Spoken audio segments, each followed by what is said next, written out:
তোমাকে একটা ইম্পর্টেন্ট কথা বলার জন্য আসতে বললাম। সেটা তো ফোনে বললেও পারতাম। আচ্ছা কি বলবো বলো। আব্বু আম্মু তোমাকে দেখতে চেয়েছে, তোমাকে পছন্দ করে, তাহলে তোমার সাথে আমাকে বিয়ে দেবে। কি বিয়ে? হ্যাঁ।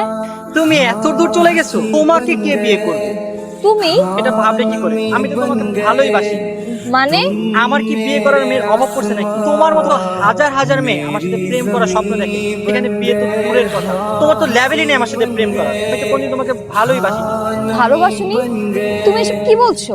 আমি সত্যিটাই বলছি। তাহলে এতদিন বিনয় মানে?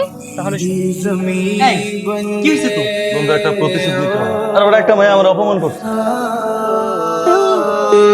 অন্তরা লাই ভালো থাকা। আমি একটা মানুষকে খুব ভালোবাসতাম, একটা বারের জন্য আমার মনে হয়নি যে সেই মানুষটা আমার সাথে অভিনয় করেছে। আমি এর আগে জীবনে কখনো প্রেম করিনি, সবসময় নিজেকে প্রেম থেকে দূরে রাখতাম, কিন্তু মনের অজান্তে কিভাবে যেন আমি প্রেমে পড়ে গিয়েছি। এটা আমার ফার্স্ট